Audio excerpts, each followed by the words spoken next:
Welcome to the October 12th meeting of the Rotary Club of Global. I'm Kevin Lynch, President of the club, and Paul Harris. Please silence your phones. Providing invocation today is President-elect Lori Flannery, CEO of New Directions Housing Corporation, and Paul Harris.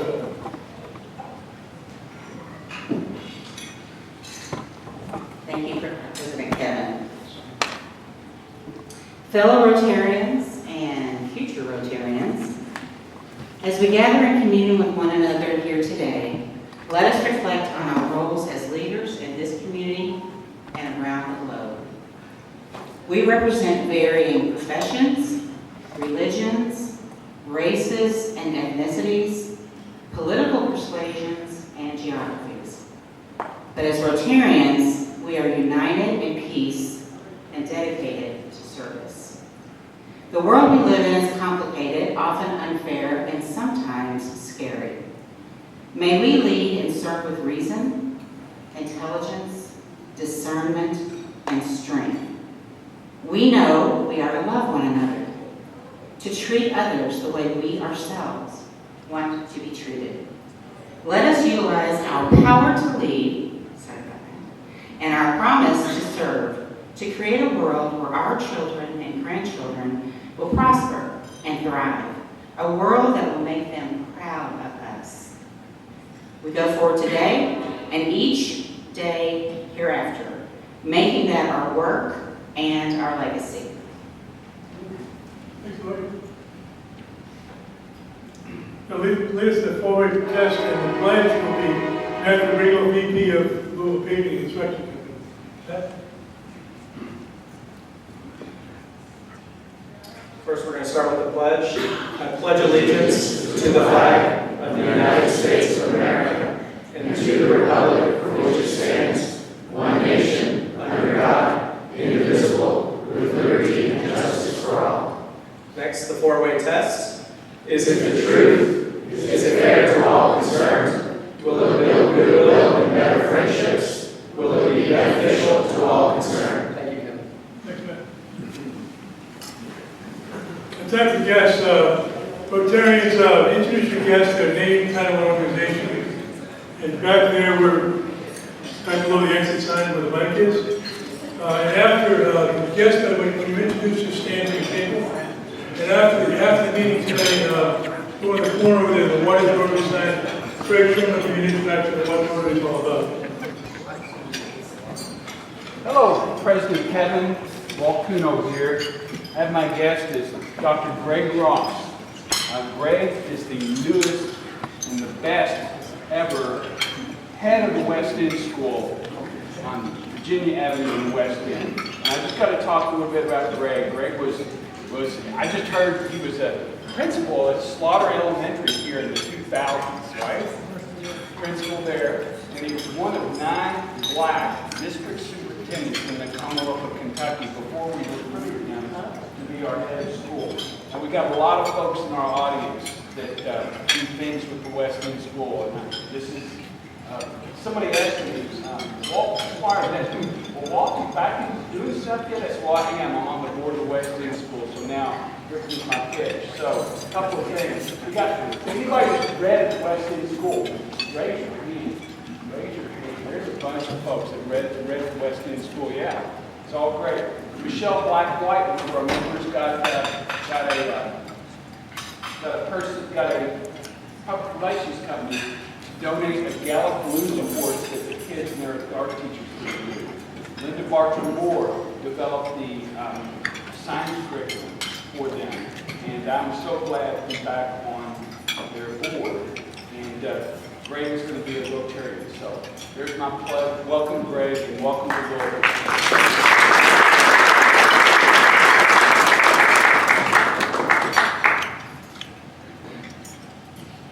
Good afternoon, everyone. Brett Corbin here. My guest is Jill Ord. She is a real estate professional with Simenon Realtors, and she's interested in getting out in the community and getting involved, and so I said you should come to Rotary. It's a good bunch of folks.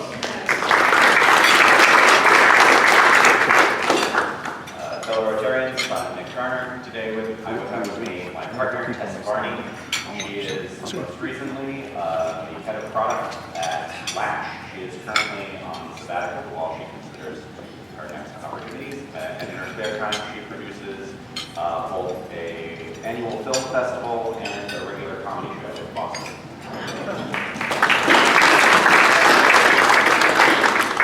Fellow Rotarians, I'm Lori Flannery, CEO of New Direction, and my guest today is our Chief Operating Officer, Bridget Johnson, who is responsible for a large part of all the good work we do in the community. So welcome, Bridget.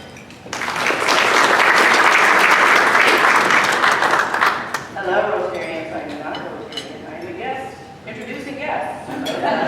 My name is Nikki, Lanier, and I'm proud to have with me today two of my fellow comrades with our company, Jaden Thomas. Jaden is our Vice President of Learning and Engagement, and Carmen, right next to her, Carmen England, thank you, Carmen, and Carmen is our Executive Liaison, Office Manager, right hand to all things operations for Harper Slade. We're all happy to be here today.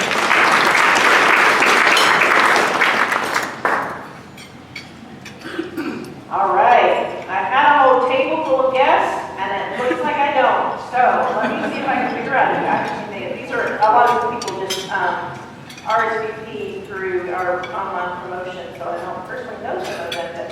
But my guest today is Amy Higgs. She is with Right is My Global. That is her company that does marketing, public relations, social media, all the things. I've worked with her for several years, and I'm delighted to have her here with us today. Welcome, Amy. Christina Ditto is the a realtor with Exit Realty Crusher, and she is the realtor, I believe, that represented our first West Rural Housing Initiative homeowner, Sean Williams. So we're excited to have you here. Is Matthew Harrell here? Okay. Shannon Silver. Let me see here. Sean Adams. Did I hear Sean? No? All right, I don't know where these people are. All right, Regina Blake, did you introduce Regina? Did you get introduced already? Did I miss it? Okay, Regina is with the Owsley Brown Family Foundation, Owsley Brown Family Foundation, and Kent Hall is on the web. Made it. All right, well, is there anyone who is a guest today that has not been publicly introduced? Except for her. All right, thank you. Thank you. Hello, Mr. Rotarians. I'm Jackie Jones, here I work officer with Birthright Bank and business owner of property from the streets down in Milwaukee Bridge. My guest, please stand, Kimberly Cecil Jones. She is an executive at Macy's Incorporated. She is a member of Global Committee of Foreign Relations. She is an executive committee for the local Jefferson County Democratic Party, co-host of the Kernels of Truth, where there are Kentucky Kernels that discuss Kentucky politics.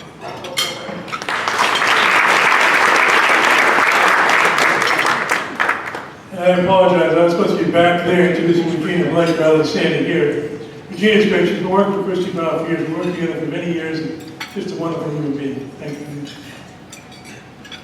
Now I'd like to recognize some Rotarians in the spotlight. Every week we have Rotarians in the spotlight. What an outstanding group.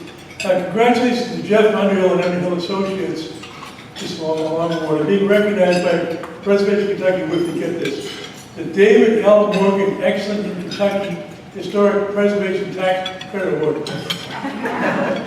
Goes to the Myers Medical Loft Project located in downtown Louisville. And by the way, Jeff and Evan Associates helped us on the Habitat Unit project. They're sponsoring another one with us for the coming year, so they do a lot of great stuff with us. Congrats to Josh Suter being named to Chamber Professional of the Year by the Kentucky Chamber of Commerce Executives. That's the whole thing. That's very good. Congratulations to Cynthia Maybach, who was recognized this evening as the PRSA Bluegrass Landmarks Investment Excellence Awards as the Communicator of the Year. Not surprised about that, she's a great communicator. For her tireless efforts to inspire and embrace leaders in our community. I'm sure you've all seen her on stage. She's phenomenal when she's so relaxed about it. And congrats to President-elect Lori Flannery on the announcement of a $100 million investment in rehabbing nearly 1,000 units from apartments to single-family homes, most of the residents were at or below 30% of the area's median income. Congratulations.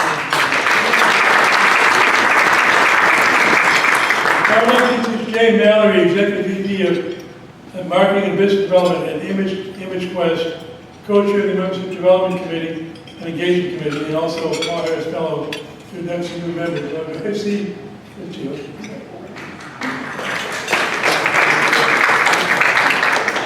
How can anybody be in a room with Jay Mallory and not notice that he was here? I apologize. That's in the corner, like baby over here. Would Michael Washburn please come up? Now, Michael asked me what he had to do while he was here. And I told him he had to read the Rotary song at the end, so I was trying to memorize it over there. Fellow Rotarians, it's the duty of the Rotary Club to add new members from time to time so that we not only increase our usefulness and influence of our club, but also to extend the spirit of Rotary throughout the community. Today, it's my honor to formally welcome a new member. So Michael, you've been elected to membership to this club because we believe you to be a worthy representative of the calling and to possess qualities that will permit you to exemplify in your public, business, social, and private life the true spirit of Rotary. You've been admitted to not only the Rotary Club of Louisville, but to a worldwide organization of over 26,000 clubs. And by virtue of your membership in this club, you will be welcomed into the fellowship of any Rotary club in the world. Rotary membership adds values to those who engage, whether by attending meetings and events, participating in service projects, or sharing your knowledge and talents as we carry out the principles of Rotary to the community. I now formally induct you as a member of the Rotary Club of Louisville, and Kevin will present you with your gift.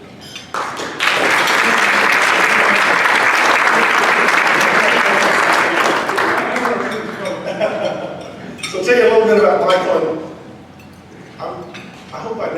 I'm glad I've been through this because if I had to go through my bio and this is just amazing to read this. And to read all the bios of the members, it's just amazing to those that are joining our club. Mine will be 3 times long and he likes to sit on the board or something, I don't know. But anyway, Michael Washburn is the Executive Director of the Kentucky Waterways Alliance, a nonprofit with a 3-decade history of protecting, restoring, and celebrating unique waterways in the Commonwealth. Over the course of his 2-decade career in nonprofit and academic management, Michael has focused on everything from cultural policy to food insecurity. Before joining KWA, Michael most recently worked as Director of Programs at Humanities in New York. During his time there, he activated community engagement on such issues as climate change, post-incarceration, societal re-entry, democracy and trust, and other challenges. He has written about books and culture for Louisville Public Library, the New York Times, the Washington Post, and many other publications. In 2019, Bloomsbury Academic published Southern Accents, his contribution to a long-running, critically acclaimed music series, 33 1/3. So you could sing. Welcome to the club.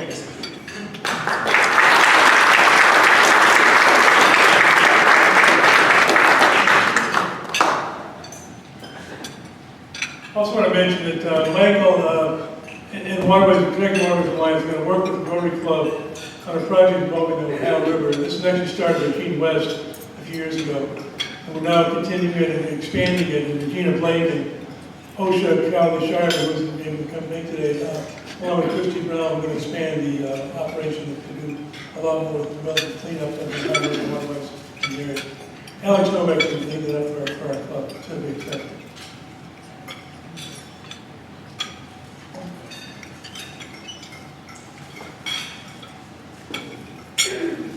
Now I'd like to introduce Denise Sears, CEO of SOS International, and Vice Chair of the Community Impact Committee, and co-chair of the West Louisville Housing Initiative, to the podium to introduce today's speaker.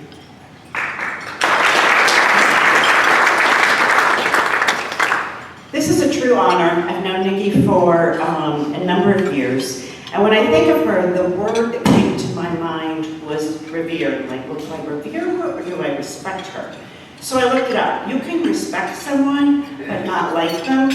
Revere means you respect them and like them. So I revere Nikki.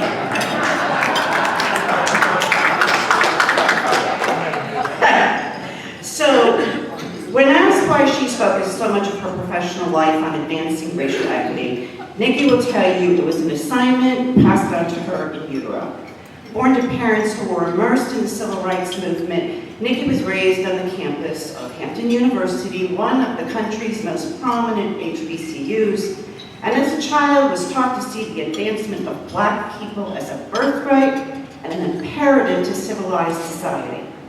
She was raised in a loving home that nurtured her curiosity around those principles, but also assured her confidence in articulating the same. There's no one who could beat Nikki's articulation. Now, as CEO and founder of Harper Slade, one of the fastest growing and most highly recognized racial equity advisory firms in the country, her work focuses on helping organizations cultivate environments where Black and brown talent can thrive. Nikki has also founded 2 global coaching programs, one inclined for white women who want to become better racial equity advocates in their home, workplace, and community, and the other, a coaching program, is for professional Black women who are in need of ripening and respect. Nikki is an experienced leader with over 25 years of career achievements that span banking, labor and employment law, collective bargaining, human resources, and state government. A 3-time private and public sector chief human resources officer and previous executive with the Federal Reserve, Nikki serves on several nonprofit and corporate boards and has spoken at conferences all over the world on topics ranging from race, work, and economics to women in leadership and transforming HR. Featured in Ebony Media, Forbes, Essence, USA Today, CNBC, PBS, Today's Women, Tops Magazine, and others. Nikki earned a Juris Doctor from the University of Miami School of Law, a bachelor's degree in journalism from Hampton University, and holds a certification in collective bargaining from Cornell University School of Industrial and Labor Relations. Together, she and her husband Damien have 5 children. I know some of her children. She is a passionate mother, in addition to this very impressive resume. Nikki Lanier.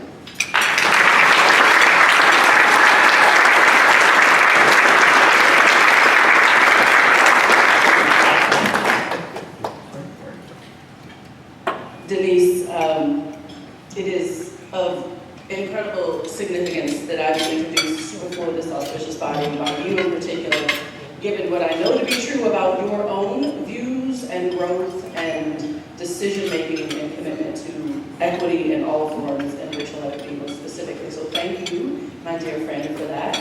Mr. President, auspicious Rotarians, thank you for this. Messing up already. Thank you for this moment. I appreciate your attention and will ask that you just kind of indulge my talking, ranting about over the next 20 minutes or so. I want to talk about my job. And my job is equal parts fulfilling and enriching, restorative and joy-filled. But it's also deeply painful, oftentimes depleting in ways that's hard to both fathom and articulate. Why? Well, that's because my job is to talk about people's belief of the value of skin. Skin. So, something that we all have, something that distinguishes us among mammals. It ostensibly provides protection for our arteries and our veins and our inner organs. It provides protection for our muscles and our bones. Protection. The purpose of skin is to protect. And yet skin color is the single most consequential determinant of presumed value for humans. And it dictates mattering.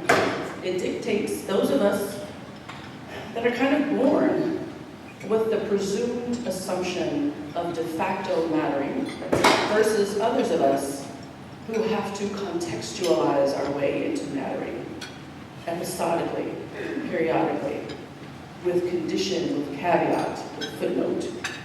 Mattering, and all that mattering helps to activate is all tied into skin. And so my job, ladies and gentlemen, is to teach people how to think about, understand their presumptions around, their belief systems around an organ. Harper Slade, Racial Equity Advisory. Let's see if I'm doing this right.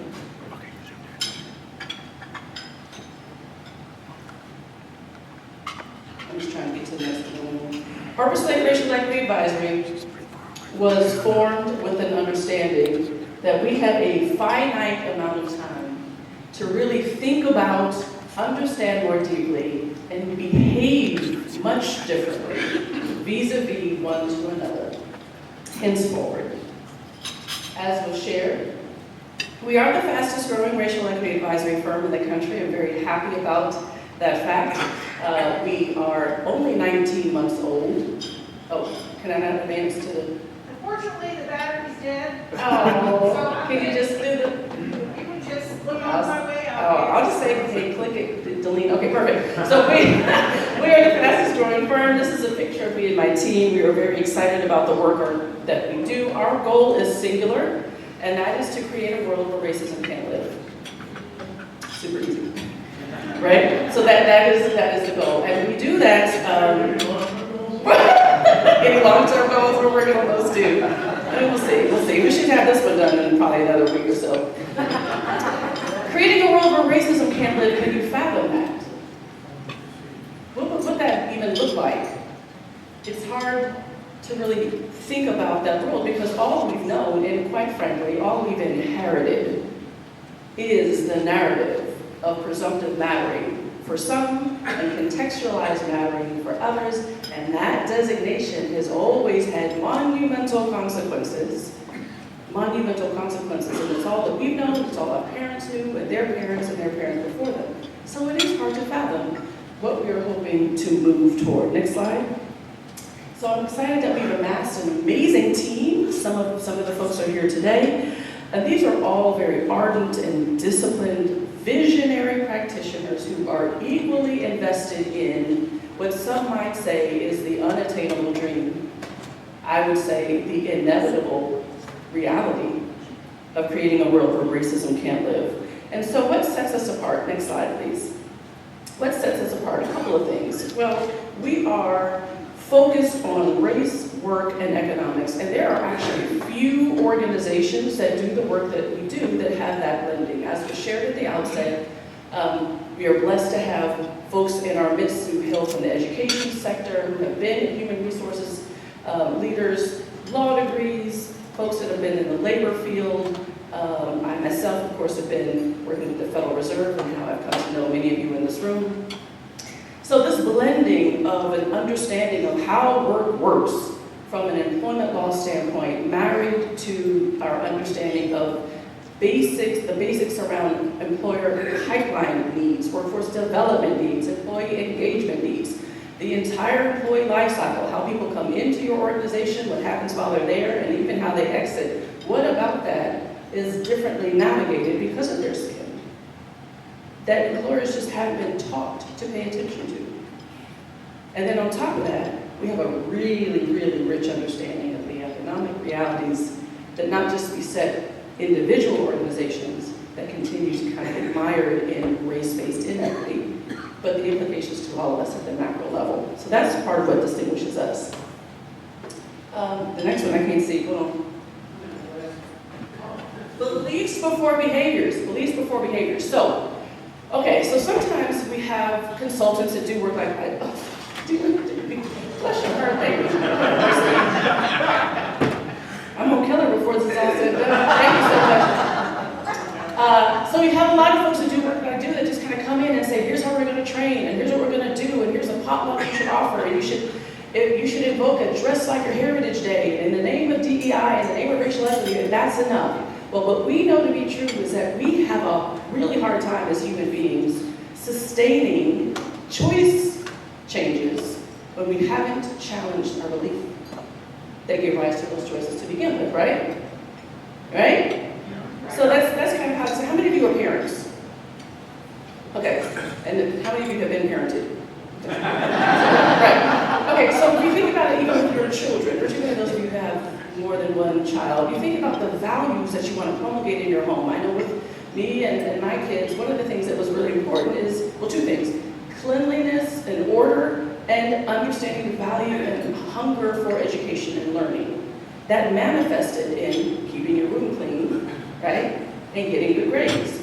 That wasn't necessarily the goal. The goal was the value, because I have the value to stay with you when you leave the home. So this is no different. So we don't want to do the stuff and things of racial equity and DEI. We want to really unpack and reset the belief systems that give rise to this resetting of how we've been taught to value humanity. And then we think about pacing and sequencing the work. This is another distinguishing factor for Harper Slade. D and E and I, all very daunting. Would you say? Yes. Each one of those letters, because they represent disruption to our norming. We don't live, we haven't been taught, most of us haven't been reared in homes and in communities that de facto value difference. We value sameness. We value familiarity and predictability because that's the source of our sense of safety. So D by itself is already disrupting safety. And then you marry to that an expectation that you pay attention to how other people feel about work and how work feels about them. Forget about it, right? That's not intuitive. That's not what we've been taught. And then E, we'll talk about that a little bit later, but the E work is equally disruptive, it's equally challenging, and it's equally foreign to us. So we talk about the importance of pacing and sequencing this work. Most organizations have a DEI department. One person, one pot of resources, maybe budget, hopefully. One. You got one plan, one set of goals, one strategic imperative. We think that that's a lot to bite off. That's likened to asking a particular department or person to cure for cancer, diabetes, heart disease, and tooth decay all at the same time. It's a lot, especially when you understand how disruptive it is. So the pacing and the sequencing is super important. And then lastly is our contextualization. Oftentimes when DEI is rolled out to organizations or racial equity specifically, they feel like it's a bolt-on. And then in 2020, you remember the year that sat us all down. 2020 was that year where everybody and their mother threw up a Black Lives Matter sign and hired a DEI somebody, right, to come into the organization and do something. Just do something, right? Just didn't know exactly what to do. And so we help our clients think about diversity and inclusion as the employee engagement strategy of the future. And racial equity, the browning of the country. How many of you know America's becoming blacker and browner? That's birth rates. That's not the world according to Nikki. That's just the babies that are popping out, right? Blacker and browner America. And so that means that the future employees that you will be pulling from and the future customers that you will be selling to, for the most part, are hailing from communities that are part of the sense of multiculturalism that many white people just haven't had any exposure to with regular cases. So we help you think about racial equity, thank you, as a workforce pipeline strategy, a customer pipeline strategy, not a bolt-on, but wedded in. That's part of what distinguishes us. Okay, going the wrong way. All right, and so we've had the pleasure of working with a number of clients all over the world. As I said, we are a startup, y'all, 18 months old. So we've really been blessed with just a number of opportunities to work with some stellar organizations in and out of the United States, and speaking engagements included. And we've worked with them per the model that I just outlined.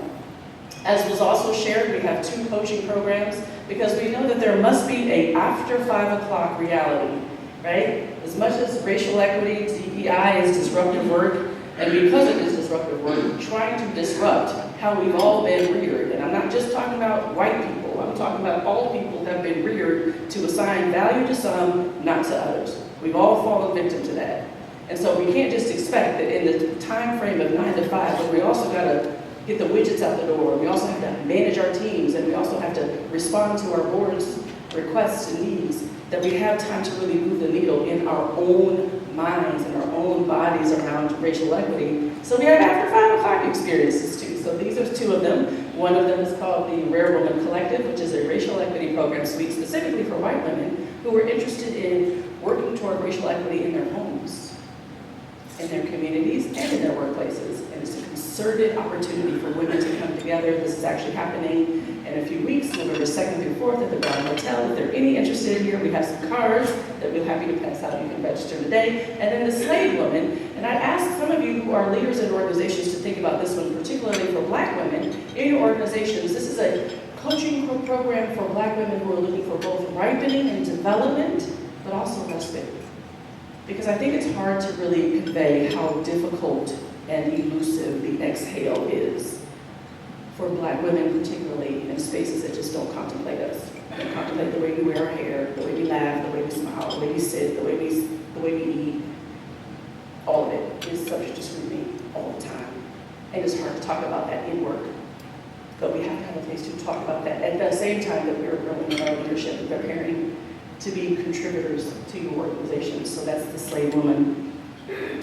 So when I talk about my story and pedigree, all the experiences that I've had, and I'm super proud of all that I have amassed from a credentialing standpoint. The real deal is that my story began here with these two people. These are my parents, Herbert and Ernestine Robinson, and everything that you see before you today, speaking before this microphone, standing before you, everything that you see on this slide is attributed to my parents. I am so far an only child. We'll see. And I was always and still am very tethered to my parents. I mean, I adore my parents. They adored me. I was very much the spoiled, only child. My parents went anywhere. I was with them, locked at the hip. Both of them were college professors. As we shared, I grew up on Hampton University's campus in Virginia, and so after work, I would listen to my parents talk a lot about their lived experiences. But these young people, as they were starting out their marriage, these young folks had just come out of college and graduate school. And my father in particular was the oldest boy of 8. He was born in Cincinnati, Ohio. He lettered in both basketball and football, so much so that he received a full scholarship to go to Kentucky State University and Central State University. He decided not to go to either and instead enrolled in Philander Smith College in Little Rock, Arkansas, because he wanted to be immersed in the civil rights movement. So it took my dad 6 years to graduate from college, not because he was base or derelict and not doing his work. Well, maybe it was some of that, but mostly because he was in jail a lot. And he was participating in boycotts a lot. And he was getting hosed by fire hoses. My father's been beaten by police officers on myriad of occasions. He's been bitten by police dogs. He's escaped 2 lynching attempts.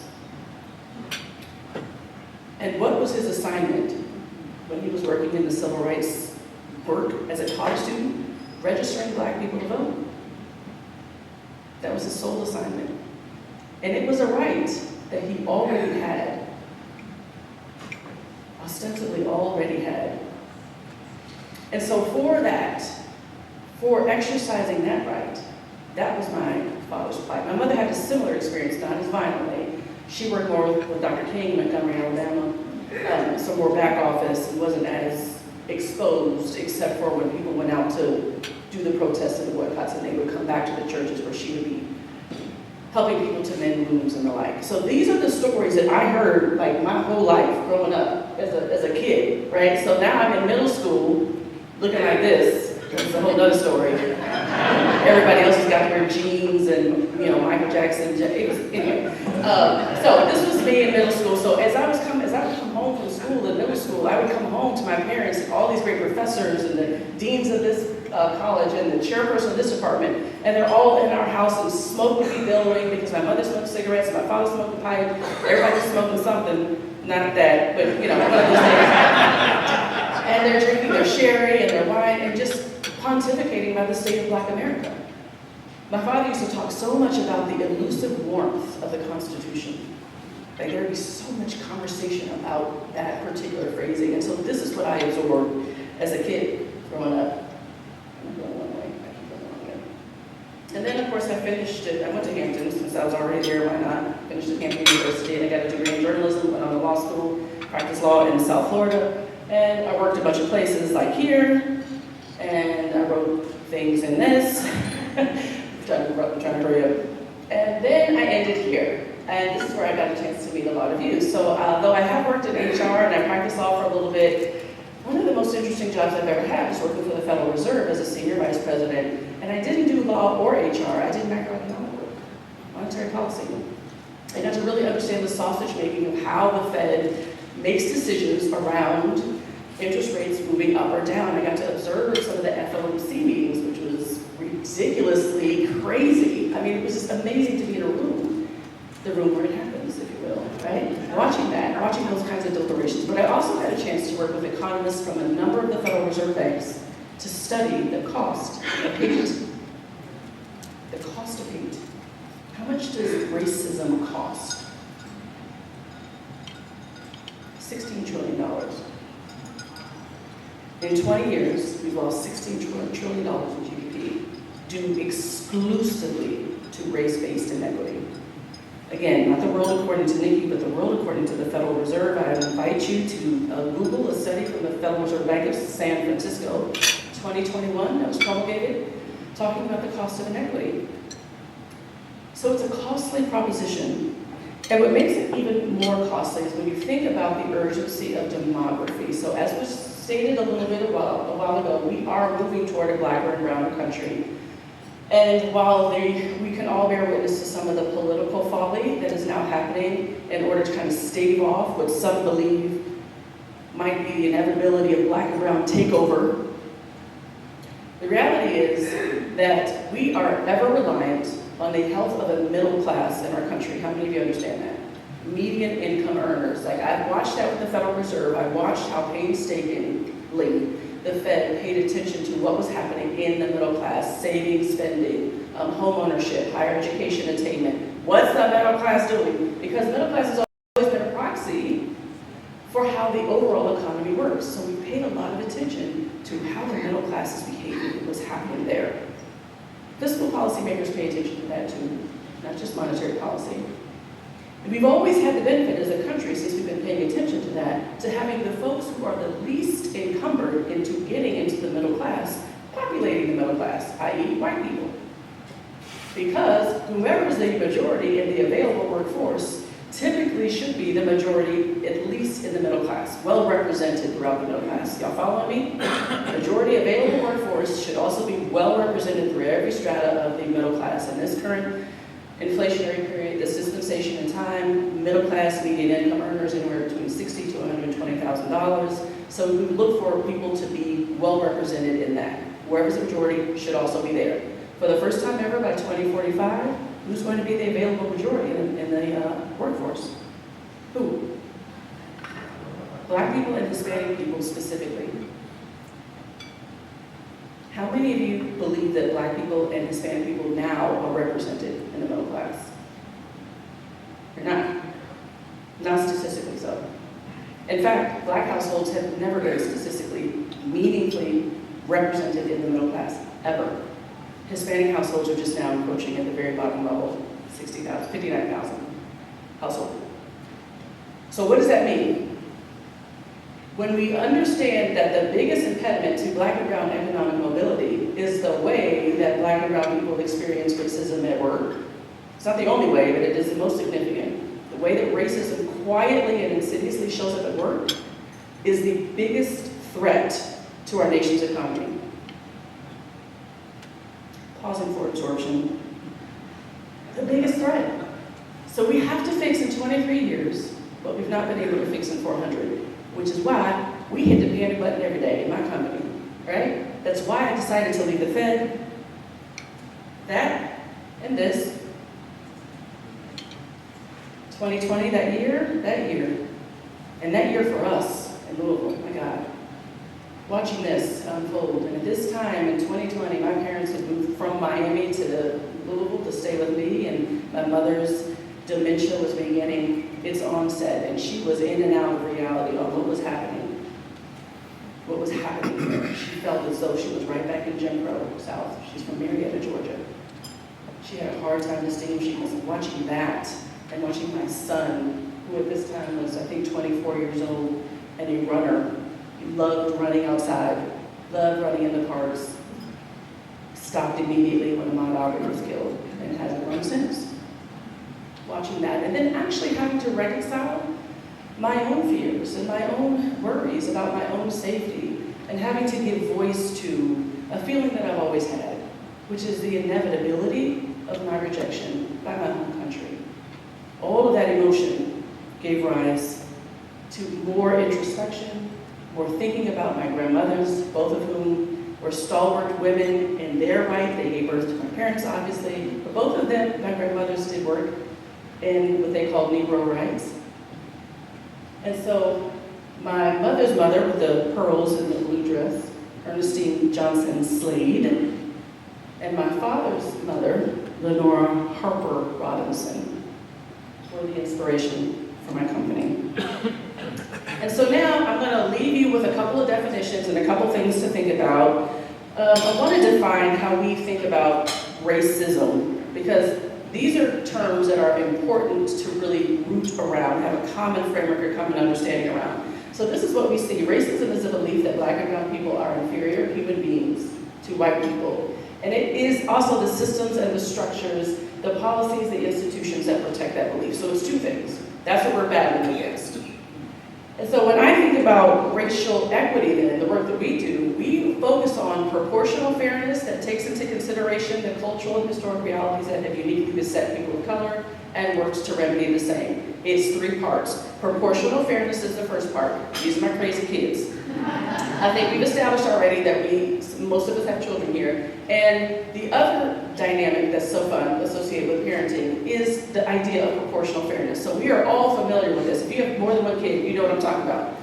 Justin, angelic child, never frowns, never gets upset. Like to this day, he's 27 years old and still 26 years old and still just like super happy-go-lucky. When he was 4 or 5 years old, you put him in a room full of candy, tell him don't eat the candy, come back 4 days later, he'd be emaciated, but he will not eat that candy. Won't do it.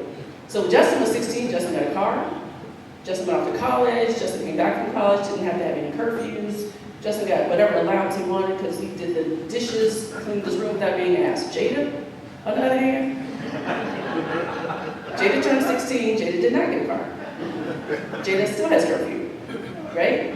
Jada hasn't done a chore in her life.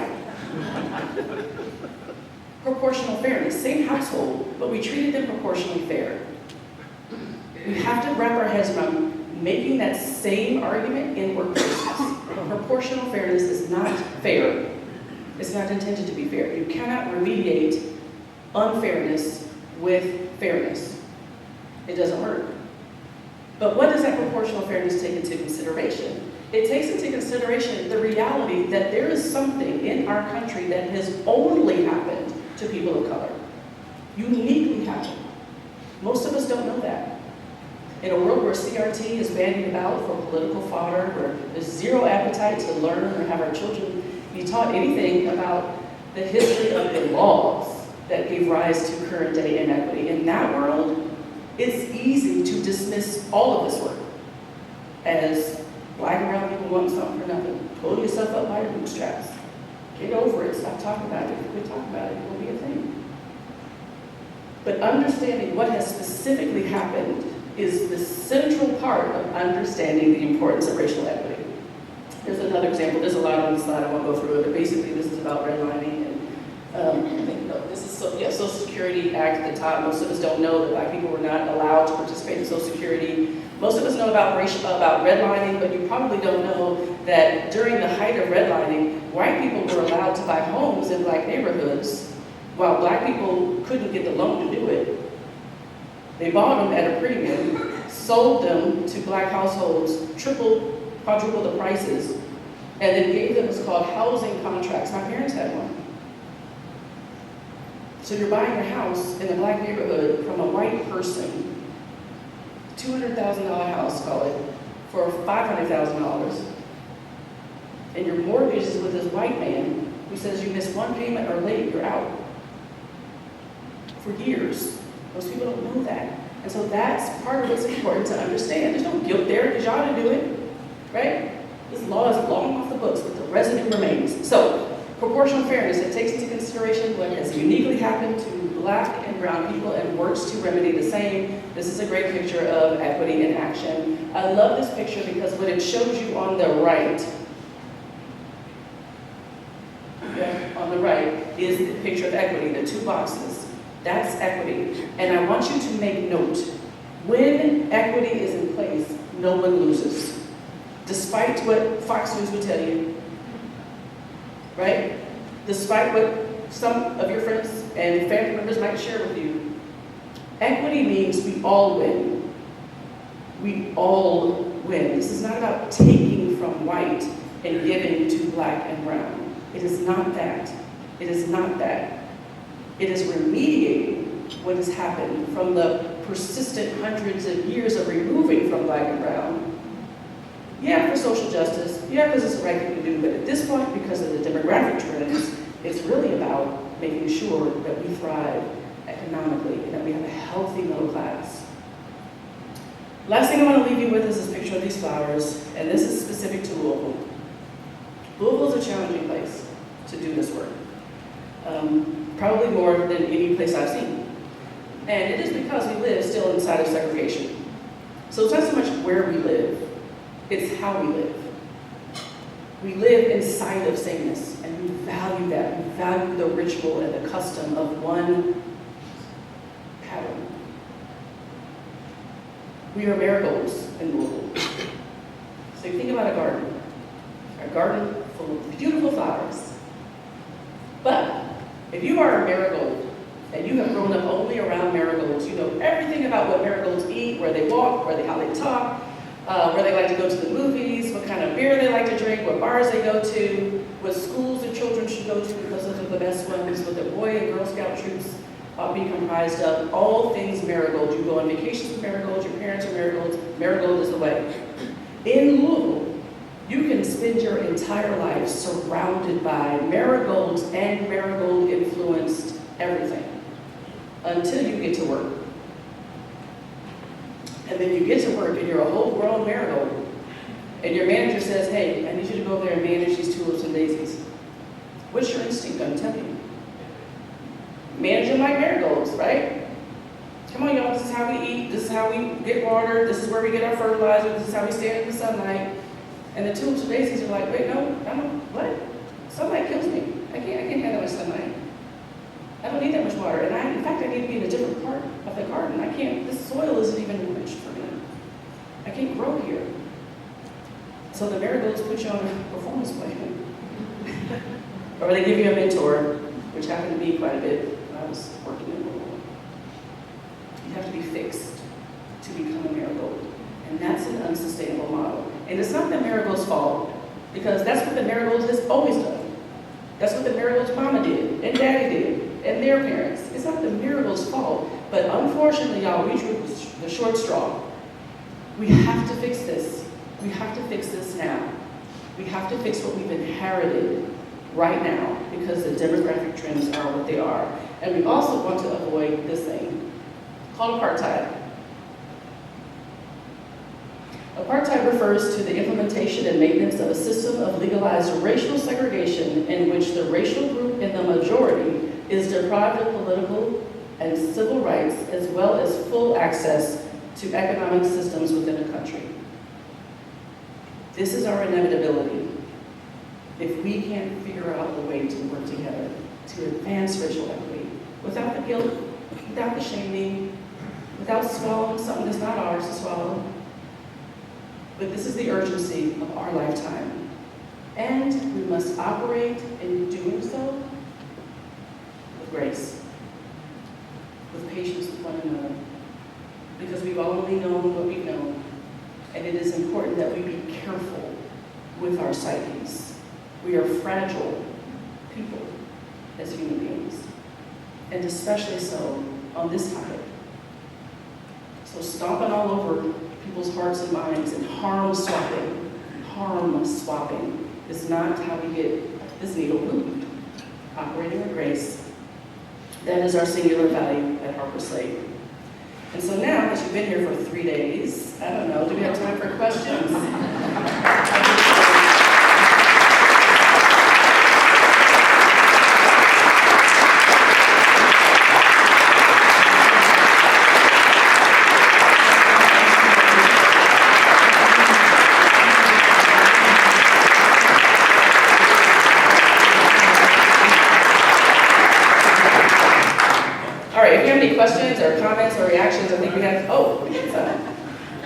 so much for coming. My name is Larry Sloan, and I am been a member of the program for many years, and also on the DEI committee here.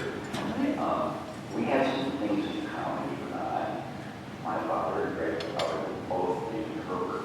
I believe that's what you said. Yes, how, so the only three on the planet. Wow, that's great. And my late wife came from Little Rock, went to all high school there, and was there when all that terrible situation was going on. And there were a group of wives of CEOs of companies in Little Rock that formed what they call a white glove society. And they wanted to get through this. So the women were behind. The men couldn't speak out, but the women would get together and work on how they were going to get through this. I don't know if you ever heard of it. It was called the White Glove Society. My question is this. In DEI, there are certain boxes you check off. Like you change your bylaws, you open your organization up to everybody. You do other things to encourage that sort of thing. But there's a fatigue that sets in after you've done that. And some DEIs in corporations have gone from being in the C-suite to back down below the C-suite. So in other words, what's the remedy for that? You have all this experience, and I'm very interested in what your remedy is for DEI. How can you keep your enthusiasm up once you check these boxes off? Yeah, so DEI, there definitely is the fatigue. I see that even in our work to some extent. We see that globally with a lot of the clients with whom we work. And I think two things. One is that after 2020, when we saw the surge, we being corporate types, treated DEI as a crisis. And the thing about a crisis, it has a beginning and an end, right? And so we were motivated by the urgency of the moment. We were motivated by the visibility of the triad. So the Ahmaud Arbery, the Breonna, and then the George Floyd, back to back at the same time that our psyche was already vulnerable from the fears that we had around what COVID was going to do to our lives and to our families. And so there was something about that acuity that translated to crisis. We responded in crisis. We believe crisis is over. Back to our inertia. And to be clear, we live in a society where the inertia, the default inertia is marginalization, muting, stunting, and diminishing people of color in general, and difference, people of color specifically, but difference in general. So we don't start from a place of neutrality. We start from a place of like leaning already toward one set of people win, everybody else loses. So that's the weight of the buoyancy. Like we pulled ourselves back down into that.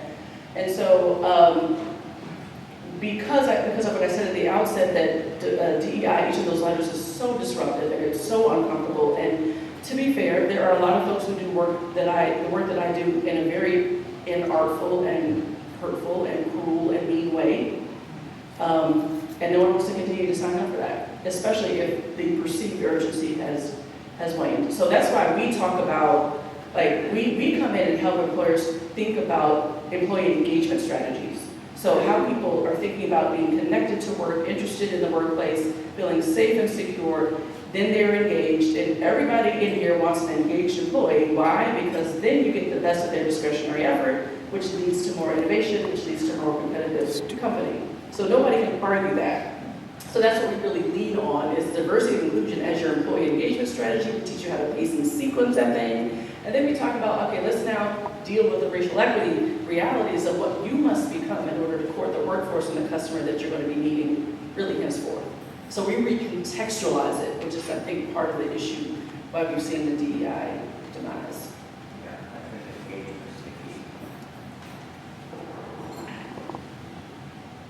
So I challenge everybody here to not have inertia. We hear speakers like Nikki, right, and we go on and go back to our office, etc.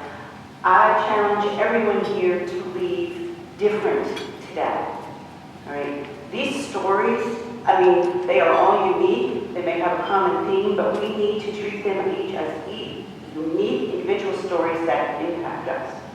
And to all of my white female friends here, I expect to see you November 2nd through 4th in Louisville for the, Nikki's right, I work in this space. I just got back, I'm doing it globally. I just spent 2 weeks in Ghana, right? I'm in West Louisville. You know what? I know I can be better and I can do better. We all can. I have no question. Thank you, Denise, for the plug. Now, let me just say, she mentioned the Rare Woman Collective. We do have some cards. So Jaden and Carmen have like little cards you can sign up. You do the QR code. So for any of the white women in here that are interested in being a part of the 3 days, it's going to be fantastic. Super, super high. Oh yeah, Maggie Harlow is one of our advisors. We've got 7 amazing women who are advisors for the Rare Woman Collective. Maggie's one of them in the first study of Louisville. Rachel Greenberg is the other from Louisville, and then the other 5 are all over the country. So we've got 100+ women coming to Louisville. We might have Louisville women well represented. Y'all come on. Hey, Nikki. Hey. Great to see you, and thank you for doing a great job, as you always do.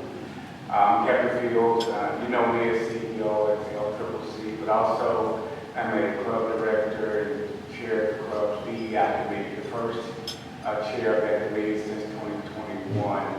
And I want to thank my committee. I know Larry Sloan brought up a subject that he brought to our committee for discussion, this whole idea of DEI fatigue. So I was going to ask a similar question, but he's covered that. So I'm going to raise it a notch and preface my question by the fact that I'm a nonpartisan, apolitical community leader. We are a nonpartisan club, so I know you can respect that. But we do recognize that in this current political climate, that there is an anti-woke movement that is afoot, that's gaining momentum, gaining traction.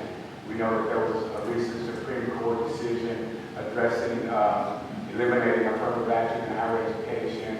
And so I guess in your own way, you could just respond, and probably in 2 contexts. One, speak to us as a nation, where we're at, where we're headed. And then 2, as a club, what do you see for us as we continue the DEI movement in our club? I'm going to start with the latter. Rotarians, in many ways, on this topic, I think you have a unique opportunity to be extraordinarily potent because of the breadth and the heft of your credibility globally and the persistence of your point of view. You're having a point of view about anything. It bears weight. And so I think if Rotary, and this club in particular in Louisville, which is a city that still has some healing to do, super not reconciled from Breonna Taylor. We have a lot to do for the Department of Justice report that many white people don't pay attention to, that should, right? That really could. So just coming together, this particular Rotary Club out of Louisville, Kentucky, coming out of what the world just watched us go through and watched us experience. I think there's a particular poignancy that could come from a point of view that is unequivocal and articulated beautifully from this club in particular, Rotary in general. I think there's something to be said for that. And we've got a lot of folks who are doing this work, Denise among them, Kevin, you of course, who are really doing this work to really help bridge some meaningful discussion that I think could bear fruit. Secular world. So here's the thing about politics. I think it's important to understand that racial equity, racism, race relations, difference, DEI is not political, but it is subject to political folly all of the time. And that's what makes it harder to talk about. But I think that's the exact reason why we have to talk about it, because it now becomes kind of sucked into the vicissitudes of political banter. And it does seem to find racism, especially currently, does seem to find more respite and sanctuary in one party over the other. And I think that has to be discussed. I'm not saying the party itself is a problem, but the fact that if I hate black people or brown people or women, and I can nestle myself under the protective, policy-making, highly influential organization of any sort, that's a problem for our country, right? So we have to have some discussion around that without bemoaning it and dismissing it outright as, oh, I don't talk about politics. Our economy is at stake. I was recently on what was the show? Talking about Supreme Court. So, hold on. CNBC.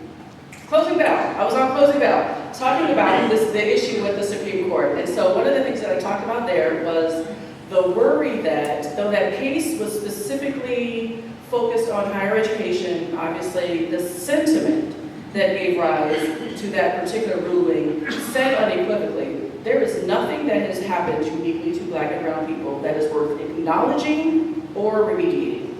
And that's a dangerous sentiment too. That runs amok against everything I just talked about with racial equity. This is why racial equity is so easily dismissed, because most people haven't learned what has specifically happened to Black and brown people. We don't teach it. We teach it in our company because we have to. We have to learn that in order to know exactly what we're attaching racial equity to. You've got to understand racial inequity.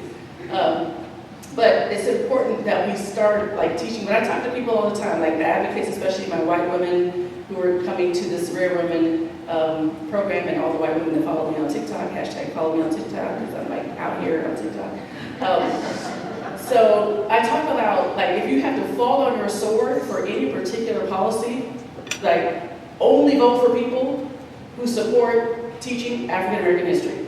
That should be something you die on the hill for. Fall on your sword for. If you are about the business of advancing racial equity, nothing else. That issue has to range. You have to support that. Second, ready for this? Reparations. Why? Because it's remedial. It remediates what happened quickly in order to close some of those economic gaps that we have to have closed by 2045. Reparations is the only thing that will get us there. It's it. And I'm not talking about doling out checks to every Black person. I'm talking about policy-rooted reparations, things like, no closing costs for Black people for 20 years, Black and brown people for 20 years, free college for Black and brown kids, 100 years, who knows. Just the policy making, those kind of things, not the doling out the check. Third policy, affirmative action's got to come back. It is the closest that we've ever had as a country to racial equity. Proportional fairness that took into account what happened to a subgroup of people in this country and remediated it. That's the closest that we ever had, and we couldn't get it going because we were so busy, frustrated by the concept of unfairness, the concept of somebody getting something for nothing. So that's what I think of the state of the world.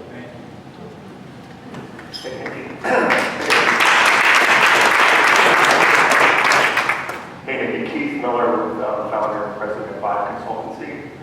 Really glad you're here. This is so neat. I spent most of my adult life in San Francisco, California. And so when I came back here, I was really actually, 2-3 years ago now, I was actually shocked at the segregation and the lack of change. I went to college here at Hampton University too. Yeah. Long story, please. When I came back, I really thought there's going to be more progress. And my consultancy is really going out to PD, meeting everybody, talking to everybody, getting to know everybody. In San Francisco, it's a cultural thing. Everybody's from somewhere else, every skin color, denomination, religion, everything else. And that's what's making it beautiful. This is a cultural thing to me. I just don't know how that takes time, right? And it starts way deep down from the roots and from a place that's not, the problem. It's really the root cause. And I don't know, in your mind, how you feel that we can manage that here in the Midwest or would. Yeah, it is a challenge. It really is a challenge. And I think especially if you have only known one city, and more specifically one zip code within our city in particular, you don't really realize how insular and myopic that experience is. I remember talking to Mayor Fisher early in his second term when I had just moved back from Louisville to Louisville and I started working for the Fed, I think it was around that time, and there were so many Black families that were coming to spend time with me, asking me how to stay in Louisville. Import. So we were losing a lot of Black folks, right? So I was one of those. So I lived in Louisville for 10 years and I left Louisville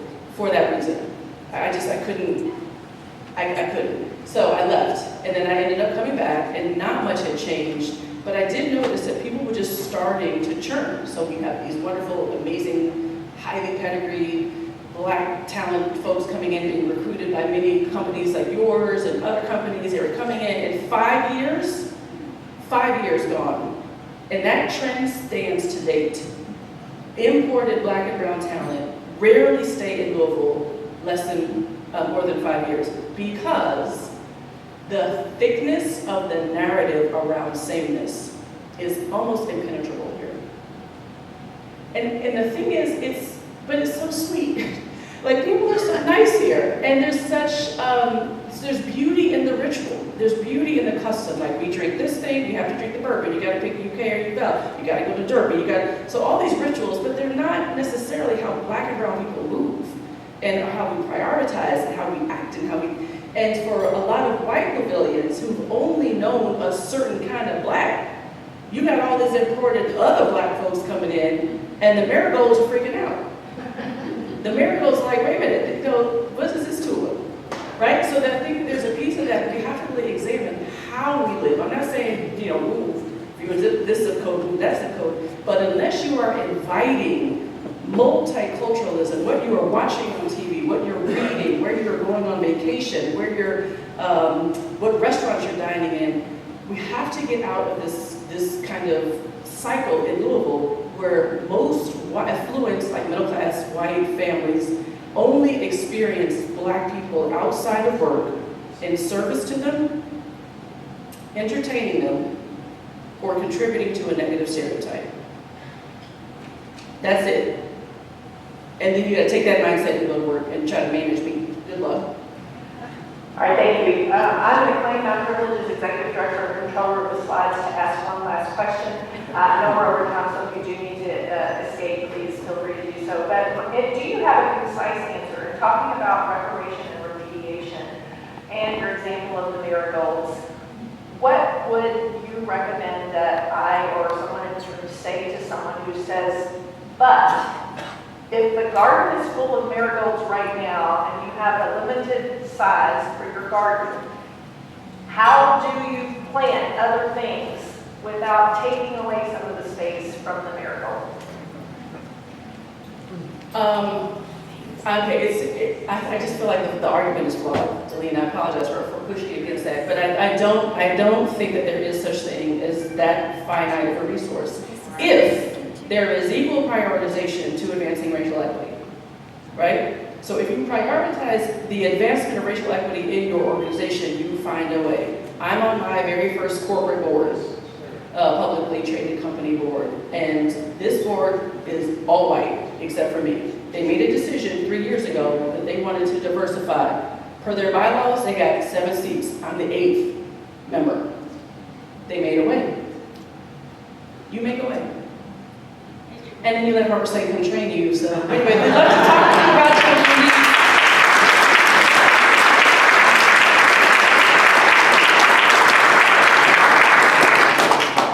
Nikki, that was fantastic. And you indicated how we're all to open up our own biases and going back 21 years, probably more so, but none of us ever get there. Being open and understanding others, you're not understanding yourself. It's a lifelong process, it's a journey. You never get there. Hopefully, we open our hearts and our minds a little bit today, but look at this just the beginning of opening up more and more. Okay, fantastic.